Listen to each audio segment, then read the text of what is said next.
ನಮಸ್ತೆ ಸ್ನೇಹಿತರೆ, welcome back to ಸಮೃದ್ಧ ಜೀವನ ಚಾನಲ್. ಸತತವಾಗಿ ಪ್ರಯತ್ನ ಮಾಡಿದರೂ ಕೂಡ ಸಾಲು ಸಾಲಾಗಿ ಸೋಲುಗಳು ಕಾಡ್ತಾ ಇವೆ. ಅಂದರೆ ಜೀವನದಲ್ಲಿ ಗೆಲುವು ಕಾಣುವುದು ಅಸಾಧ್ಯ ಎಂಬ ಒಂದು ಸನ್ನಿವೇಶ ಎದುರಾದಾಗ ನಮ್ಮ ಗೆಲ್ಲಿಸುವುದಕ್ಕೆ ಅಂತಲೇ ಕೊನೆಯದಾಗಿ ಆ ಭಗವಂತ ಬಂದೇ ಬರುತ್ತಾನೆ. ಹೌದು ಸ್ನೇಹಿತರೆ, ಚಿಂತಿಸಬೇಡಿ, ಖಂಡಿತವಾಗಿಯೂ ಒಳ್ಳೆಯ ದಾರಿ ನಿಮಗೆ ಸಿಗಲಿದೆ. ಅದುವೇ ಆಷಾಢ ಮಾಸದಲ್ಲಿ ಶುಕ್ರವಾರದ ಪೂಜೆಯ ಫಲ. ಹೌದು ಸ್ನೇಹಿತರೆ, ಇವತ್ತಿನ ದಿನ ಆಷಾಢ ಮಾಸದ ವಿಶೇಷ ಲಕ್ಷ್ಮೀ ದೇವಿಯ ಪೂಜೆಯನ್ನು ಸರಳವಾಗಿ ಯಾವ ರೀತಿ ಮಾಡಿ ನಮ್ಮ ಕಷ್ಟಗಳನ್ನು ಕಳೆದುಕೊಳ್ಳಬಹುದು ಎಂಬುದರ ಬಗ್ಗೆ ಸಂಪೂರ್ಣ ಮಾಹಿತಿಯನ್ನು ತಿಳಿಯೋಣ. ಹಾಗೂ ಈ ಮಾಸದ ವಿಶೇಷತೆಗಳ ಬಗ್ಗೆ ಅರಿಯೋಣ ಸ್ನೇಹಿತರೆ. ಹಿಂದೂ ಧರ್ಮದಲ್ಲಿ ವಿಶೇಷವಾದ ಮಾಸಗಳಲ್ಲಿ ಆಷಾಢ ಮಾಸವು ಒಂದು.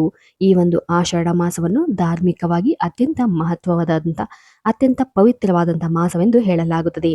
ಈ ವರ್ಷದ ಆಷಾಢ ಮಾಸವು ಜೂನ್ 26ರಂದು, ಅಂದರೆ ಮಣ್ಣೆತ್ತಿನ ಅಮಾವಾಸ್ಯೆಯ ಮರುದಿನ ಜೂನ್ 26ರಿಂದ ಈ ಒಂದು ಆಷಾಢ ಮಾಸವು ಆರಂಭವಾಗುತ್ತದೆ. ಹಾಗೂ ಈ ಮಾಸವು ಶುಭ ಕಾರ್ಯಕ್ಕೆ ಒಳ್ಳೆಯದಲ್ಲವೆಂದು ಹೇಳಲಾಗುತ್ತದೆ. ಹಾಗೂ ನಂಬಿಕೆಯೂ ಕೂಡ ಇದೆ ಸ್ನೇಹಿತರೆ. ಆದರೆ ಶಾಸ್ತ್ರಗಳ ಪ್ರಕಾರ ಈ ಒಂದು ಮಾಸದಲ್ಲಿ ಆಧ್ಯಾತ್ಮಿಕ ಸಾಧನೆಗೆ ಹಾಗೂ ನಮ್ಮ ಪಾಪ ಕರ್ಮಗಳನ್ನು ಕಳೆದುಕೊಳ್ಳಲು, ನಮ್ಮ ಪುಣ್ಯ ಪ್ರಾಪ್ತಿಗೆ, ದೇವತಾ ಕಾರ್ಯಗಳನ್ನು ಮಾಡಲು ಅತ್ಯಂತ ಸೂಕ್ತವಾದಂತಹ ಸಮಯ ಹಾಗೂ ಮಾಸವೆಂದು ಹೇಳಲಾಗುತ್ತದೆ ಸ್ನೇಹಿತರೆ. ಹೌದು, ಈ ಒಂದು ಮಾಸದಲ್ಲಿ ಹಲವಾರು ಆಚರಣೆಗಳು ಬರುತ್ತವೆ. ಪೂಜೆಗಳು, ವ್ರತಗಳು, ದಾನ ಧರ್ಮಕ್ಕೆ ವಿಶೇಷವಾದಂತಹ ಒಂದು ಆದ್ಯತೆಯನ್ನು ಈ ಒಂದು ಮಾಸದಲ್ಲಿ ನೀಡಲಾಗಿದೆ ಸ್ನೇಹಿತರೆ. ಆಷಾಢ ಮಾಸದ ಶುಕ್ಲ ಪಕ್ಷದ ಏಕಾದಶಿ ಎಂದು, ಪ್ರಥಮ ಏಕಾದಶಿ ಎಂದು ಹೇಳಲಾಗುತ್ತದೆ. ಈ ದಿನದಂದು ಭಗವಂತ ವಿಷ್ಣು ದೇವನ ಆರಾಧನೆಯಿಂದ ಸಕಲ ಪಾಪವು ಕರಗುತ್ತದೆ ಎಂದು ಹೇಳಲಾಗುತ್ತದೆ. ಅತ್ಯಂತ ವಿಶೇಷವಾದಂತಹ ಈ ಒಂದು ಮಾಸದಲ್ಲಿ 4 ತಿಂಗಳ ಯೋಗ ನಿದ್ರೆಗೆ ವಿಷ್ಣು ದೇವನು ಜಾರುತ್ತಾನೆ. ಹಾಗಾಗಿ ಚತುರ್ಮಾಸ ವ್ರತವು ಈ ತಿಂಗಳಲ್ಲಿ ಆರಂಭವಾಗುತ್ತದೆ. ಹಾಗೂ ಈ ಒಂದು ಮಾಸದಲ್ಲಿ ಹುಣ್ಣಿಮೆಯ ದಿನ ಗುರುಪೂರ್ಣಿಮೆಯನ್ನು ಕೂಡ ಆಚರಿಸಲಾಗುತ್ತದೆ ಸ್ನೇಹಿತರೆ. ಇದನ್ನು ವೇದವ್ಯಾಸರ ಜನನದಿಂದಾಗಿ ಈ ಒಂದು ದಿನವನ್ನು ವೇದವ್ಯಾಸ ಜಯಂತಿ ಎಂದು ಕೂಡ ಆಚರಿಸಲಾಗುತ್ತದೆ.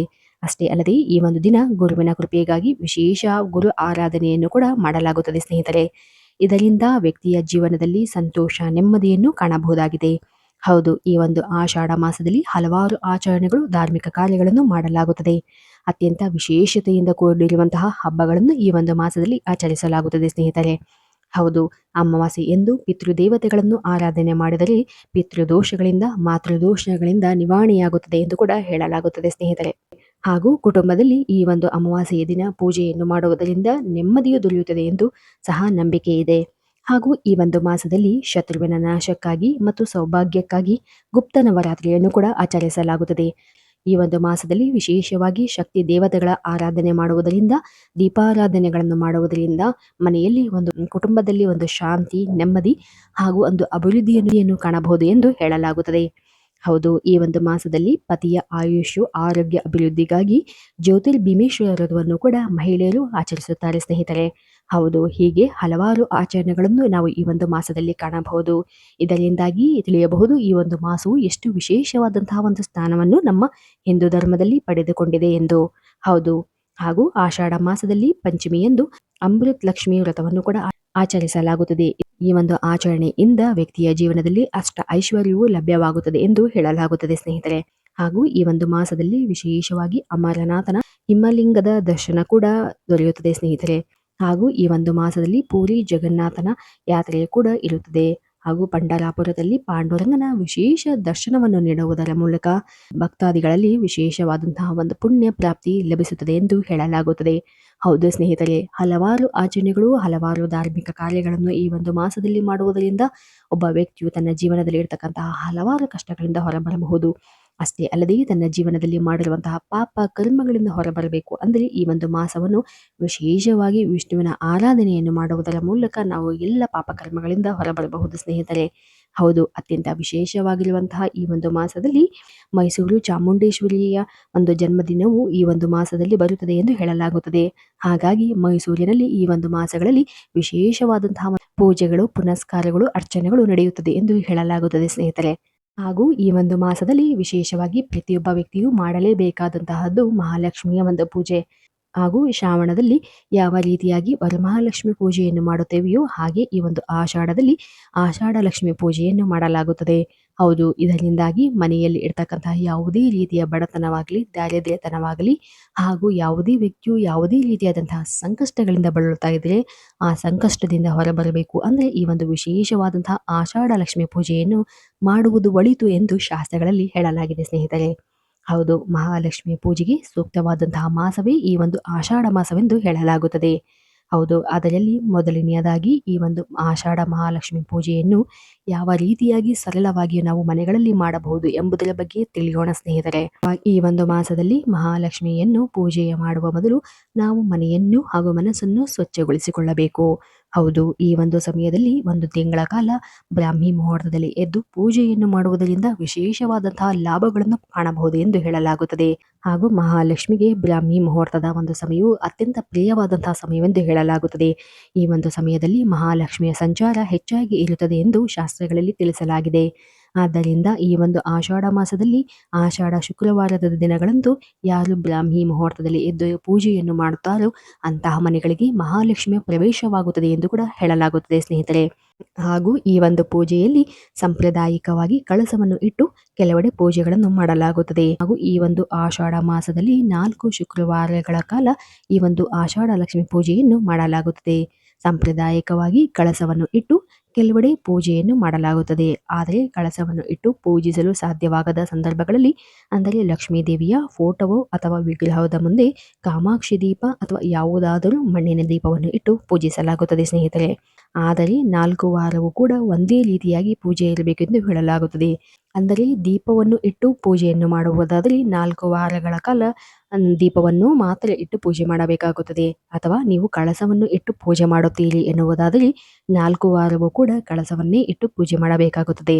ಪೂಜೆಯು ಬ್ರಾಹ್ಮಿ ಮುಹೂರ್ತದಲ್ಲಿ ಮಾಡಿದರೆ ಹೆಚ್ಚಿನ ಫಲ ದೊರೆಯುತ್ತದೆ ಎಂದು ಹೇಳಲಾಗುತ್ತದೆ. ಹೌದು, ಹಾಗೂ ಈ ಒಂದು ಪೂಜಾ ಸಮಯದಲ್ಲಿ ತುಪ್ಪದ ದೀಪವನ್ನು ಬೆಳಗಿಸುವುದು ಕೂಡ ವಿಶೇಷತೆಗಳಲ್ಲಿ ಒಂದಾಗಿದೆ ಸ್ನೇಹಿತರೆ. ಈ ಒಂದು ಪೂಜೆಯನ್ನು ವ್ಯಕ್ತಿಯು ತನ್ನ ಯಥಾಶಕ್ತಿಗೆ ಅನುಗುಣವಾಗಿ ಈ ಒಂದು ಆಷಾಢ ಲಕ್ಷ್ಮಿಯ ಪೂಜೆಯನ್ನು ಮಾಡಬಹುದಾಗಿದೆ. ಹಾಗೂ ಈ ಒಂದು ಪೂಜೆಯ ವೇಳೆಯಲ್ಲಿ ಸುಗಂಧಭರಿತವಾದಂತಹ ಹೂವುಗಳನ್ನು ದೇವರಿಗೆ ಅರ್ಪಿಸಬೇಕು. ಅಂದರೆ ಮಲ್ಲಿಗೆ, ಸೇವಂತಿಗೆ ಹಾಗೂ ಕೆಂಪು ಹೂವುಗಳನ್ನು ವಿಶೇಷವಾಗಿ ಅರ್ಪಿಸುವುದರಿಂದ ಮಹಾಲಕ್ಷ್ಮಿಯ ಒಂದು ಅನುಗ್ರಹ ಪಡೆಯಬಹುದು ಎಂದು ಹೇಳಲಾಗುತ್ತದೆ. ಹೌದು ಸ್ನೇಹಿತರೆ, ಹಾಗೂ ವಿಶೇಷವಾಗಿ ರಂಗೋಲಿಗಳನ್ನು ಅಂದರೆ ಐಶ್ವರ್ಯ ರಂಗೋಲಿಗಳನ್ನು ಹಾಕುವುದರ ಮೂಲಕ ಮಹಾಲಕ್ಷ್ಮಿಯನ್ನು ಪ್ರಸನ್ನಗೊಳಿಸಬಹುದು. ಹಾಗೂ ಪೂಜಾ ವೇಳೆಯಲ್ಲಿ ಸುಗಂಧಭರಿತವಾದಂತಹ ಧೂಪಗಳನ್ನು ಮತ್ತು ದೀಪಗಳನ್ನು ಬೆಳಗಿಸುವುದರಿಂದ ಮನೆಯಲ್ಲಿ ಸಕಾರಾತ್ಮಕ ವಾತಾವರಣ ಉಂಟಾಗುತ್ತದೆ. ಅಷ್ಟೇ ಅಲ್ಲದೆ ಮಹಾಲಕ್ಷ್ಮಿ ಅನುಗ್ರಹವನ್ನು ನಾವು ಪಡೆಯಬಹುದಾಗಿದೆ. ಹಾಗೂ ಈ ಒಂದು ಪೂಜಾ ವೇಳೆಯಲ್ಲಿ ಬೆಳಗಿನ ಸಮಯದಲ್ಲಿ ಮಂತ್ರಗಳನ್ನು ಪಠನೆ ಮಾಡುವುದು ಕೂಡ ಅತಿ ಮುಖ್ಯವಾಗಿರುತ್ತದೆ. ಅಂದರೆ ಈ ಸಮಯದಲ್ಲಿ ಲಲಿತಾ ಸಹಸ್ರನಾಮ ಅಥವಾ ಲಕ್ಷ್ಮೀ ಅಷ್ಟೋತ್ತರನಾಮ ಸಹಸ್ರನಾಮಗಳನ್ನು ಪಠಿಸುವುದು ಅತ್ಯಂತ ವಿಶೇಷವಾದಂತಹ ಒಂದು ಫಲವನ್ನು ನೀಡುತ್ತದೆ ಎಂದು ಹೇಳಲಾಗುತ್ತದೆ. ಅಥವಾ ಯಾರಿಗಾದರೂ ಈ ಒಂದು ಮಂತ್ರವು ಬರುವುದಿಲ್ಲ ಅಥವಾ ನಿಮಗೆ ಬರುವಂತಹ ಯಾವುದಾದರೂ ಶ್ಲೋಕ ಮಂತ್ರವನ್ನು ಪಠಿಸುತ್ತಾ ಚಿಕ್ಕ ಪ್ಲೇಟಿನಲ್ಲಿ ಕುಂಕುಮದ ಅರ್ಚನೆಯನ್ನು ಮಾಡುತ್ತಾ ಹೋಗಿ. ಇದು ಅತ್ಯಂತ ಶುಭವನ್ನು ತಂದುಕೊಡುತ್ತದೆ. ಹಾಗೂ ಈ ಒಂದು ಕುಂಕುಮವನ್ನು ಸುರಕ್ಷಿತವಾಗಿರಿಸಿ ಪ್ರತಿನಿತ್ಯ ಹಣೆಗೆ ಹಚ್ಚುವುದರಿಂದ ನಿಮ್ಮ ಇಷ್ಟಾರ್ಥಗಳು ಈಡೇರಿಕೆಗಳ ಜೊತೆಗೆ ನಿಮಗೆ ರಕ್ಷಣೆಯು ಕೂಡ ದೊರೆಯುತ್ತದೆ. ಹೌದು ಸ್ನೇಹಿತರೆ, ವಿಶೇಷ ಪೂಜೆಯನ್ನು ಅರ್ಚನೆಯ ಮಾಡುವುದರ ಮೂಲಕ ಈ ಒಂದು ಕುಂಕುಮವು ಅತ್ಯಂತ ದಿವ್ಯ ಶಕ್ತಿಯನ್ನು ಪಡೆದುಕೊಂಡಿರುತ್ತದೆ. ಹಾಗೂ ಈ ಒಂದು ಮಾಸದಲ್ಲಿ ಆಷಾಢ ಶುಕ್ರವಾರದ ದಿನ ಕನಕದಾರ ಸ್ತೋತ್ರವನ್ನು ಅಂದರೆ ಸಂಜೆಯ ವೇಳೆಯಲ್ಲಿ ಕನಕದಾರ ಸ್ತೋತ್ರವನ್ನು ಪಠಣೆ ಮಾಡುವುದರಿಂದ ನಿಮ್ಮ ಮನೆಗಳಲ್ಲಿ ಇರ್ತಕ್ಕಂತಹ ಕಷ್ಟ ಕಾರ್ಪಣ್ಯದಿಂದ ನೀವು ಹೊರಗಡೆ ಬರಬಹುದು. ಯಾವುದೇ ರೀತಿಯ ಸಂಕಷ್ಟದಿಂದ ನೀವು ಒದ್ದಾಡ್ತಾ ಇದ್ರೆ ಈ ಒಂದು ಕನಕದಾರ ಸ್ತೋತ್ರವನ್ನು ಪಠಣೆ ಮಾಡುವುದರಿಂದ ಆ ಕಷ್ಟಗಳಿಂದ ನೀವು ಹೊರಬರಬಹುದು ಸ್ನೇಹಿತರೆ. ಹಾಗೂ ನಂತರದ ವಿಚಾರ ನೈವೇದ್ಯದ ವಿಚಾರಕ್ಕೆ ಬಂದರೆ ಆಷಾಢ ಮಾಸದಲ್ಲಿ ಲಕ್ಷ್ಮೀ ದೇವಿಗೆ ವಿಶೇಷವಾದಂತಹ ತರತರದ ಅಡುಗೆಗಳನ್ನು ಮಾಡಿ ನೈವೇದ್ಯವನ್ನು ಮಾಡಲಾಗುತ್ತದೆ. ಹೌದು, ಅಂದರೆ ಸಿಹಿ ಪೊಂಗಲ್, ಸಜ್ಜಿಗೆ, ಹೆಸರುಬೇಳೆ ಪಾನಕ, ಪಾಯಸ, ಗುಡಾನ್ನ, ಹರಿದ್ರ ಅನ್ನ ಅಥವಾ ಚಿತ್ರಾನ್ನ ಹಾಗೂ ಮೊಸರನ್ನಗಳನ್ನು ಈ ಒಂದು ನೈವೇದ್ಯವಾಗಿ ಮಾಡಬಹುದಾಗಿದೆ. ಇದರಿಂದಾಗಿ ಆ ಒಂದು ಮಹಾಲಕ್ಷ್ಮಿಯ ಕೃಪೆಗೆ ನೀವು ಪಾತ್ರರಾಗಬಹುದು. ಹಾಗೂ ಈ ರೀತಿಯಾಗಿ ಪ್ರತಿ ವಾರ ವಿಶೇಷವಾದಂತಹ ನೈವೇದ್ಯಗಳನ್ನು ಮಾಡಿ ಪ್ರತಿ ವಾರ ಮುತ್ತೈದೆಯರಿಗೆ ಫಲ ತಾಂಬೂಲಗಳನ್ನು ಅರಿಶಿಣ ಕುಂಕುಮಗಳನ್ನು ಬಿಟ್ಟು ವಿಶೇಷವಾದಂತಹ ಫಲಗಳನ್ನು ನೀವು ಪಡೆಯಬಹುದು ಸ್ನೇಹಿತರೆ. ನಂತರ ನೋಡುವುದಾದರೆ ಪ್ರತಿದಿನ ಈ ಒಂದು ಮಾಸದಲ್ಲಿ ನಿಮ್ಮ ಮುಖ್ಯ ಬಾಗಿಲಿನ ಬಳಿ 2 ದೀಪಗಳನ್ನು ಹಚ್ಚಿಡುವುದರಿಂದ ಅಷ್ಟಲಕ್ಷ್ಮಿಯರ ಒಂದು ಆಶೀರ್ವಾದವು ನಿಮಗೆ ದೊರೆಯುತ್ತದೆ ಸ್ನೇಹಿತರೆ. ಹೌದು, ಪ್ರತಿ ಶುಕ್ರವಾರ ವಿಶೇಷವಾಗಿ ನಿಂಬೆಹಣ್ಣಿನ ದೀಪ ಅಥವಾ ನೆಲ್ಲಿಕಾಯಿಯ ದೀಪಾರಾಧನೆಯನ್ನು ಈ ಒಂದು ಮಾಸಗಳಲ್ಲಿ ಮಾಡುತ್ತಾರೆ.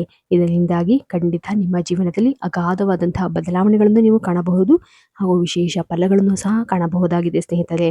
ಹೌದು, ಯಾವುದೇ ರೀತಿಯಾಗಿ ನಿಮ್ಮ ಇಚ್ಛೆಗೆ ಅನುಸಾರವಾಗಿ ಈ ಒಂದು ಆಷಾಢ ಮಾಸದಲ್ಲಿ ಭಕ್ತಿ ಶ್ರದ್ಧೆಯಿಂದ ನಂಬಿಕೆಯಿಂದ ಈ ಒಂದು ಆಷಾಢ ಮಾಸದಲ್ಲಿ ಲಕ್ಷ್ಮೀ ಪೂಜೆಯನ್ನು ಮಾಡುವುದರಿಂದ ನಿಮ್ಮ ಎಲ್ಲ ಇಷ್ಟಾರ್ಥಗಳು ಸಿದ್ಧಿಸುತ್ತದೆ ಸ್ನೇಹಿತರೆ. ಯಾವುದೇ ಕಷ್ಟಗಳಿಂದ ಬಳಲುತ್ತಾ ಇದ್ದರೂ ಕೂಡ ಆ ಎಲ್ಲ ಸಂಕಷ್ಟದಿಂದ ಹೊರಬರಬಹುದು. ಹೌದು, ಇವತ್ತಿನ ದಿನ ಹೇಳಿರುವಂತಹ ಈ ಒಂದು ಸರಳ ಮಾಹಿತಿ ತಮ್ಮೆಲ್ಲರಿಗೂ ಇಷ್ಟವಾಗಿದೆ ಎಂದು ಭಾವಿಸುತ್ತೇವೆ. ಇದೇ ರೀತಿಯಾದಂತಹ ಸರಳ ಸುಲಭ ಆಧ್ಯಾತ್ಮಿಕ ವಿಚಾರಗಳಿಗಾಗಿ ದಯವಿಟ್ಟು ನಮ್ಮ ಚಾನಲನ್ನು ಸಬ್ಸ್ಕ್ರೈಬ್ ಮಾಡಿ ಮತ್ತು ಲೈಕ್ ಮಾಡಿ. ಧನ್ಯವಾದಗಳು.